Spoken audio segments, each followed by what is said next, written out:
Sawadee ka, so foodie, Chef Nikki here, and today I'm going to show you a simplified way to make Khaw Kua, toasted rice powder. Khaw Kua is a quintessential ingredient in Thai cooking that adds a nutty and crunchy texture to popular dishes like Larb and Jim Jeaw, the Thai dry chili dipping sauce. I like to call Khaw Kua the efficiency binder as it thickens any sauce or dressing. I'll show you two methods in making the toasted rice powder, which is also in my cookbook. Let's tie things up. All you need is uncooked jasmine rice or sticky rice, which is also known as glutinous rice.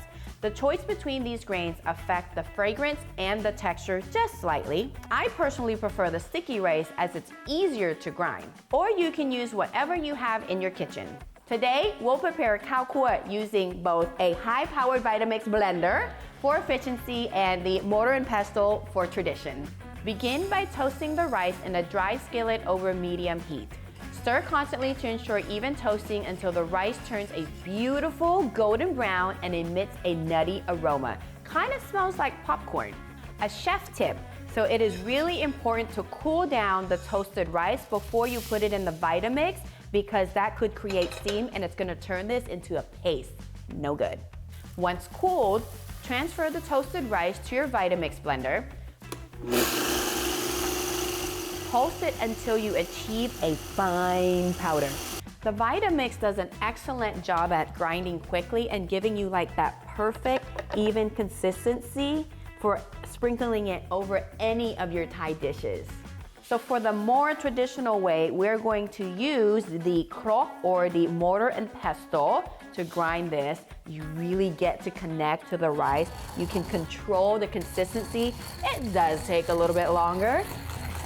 Oh, but that is very satisfying.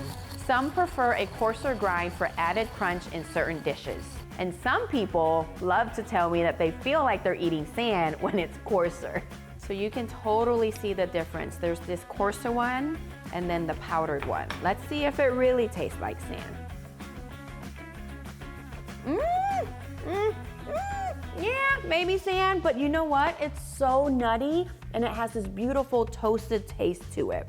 A little goes a long way with toasted rice powder.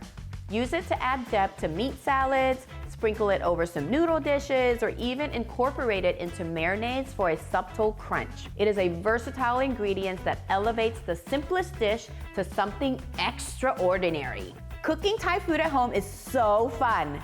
For more recipes, check out my cookbook, Thai Food and Travel with Chef Nikki. Easy Thai recipes to feed your soul. Available on my website at chefnikki.com. And also on my website, you can get tips, tricks, and tales from my kitchen to yours.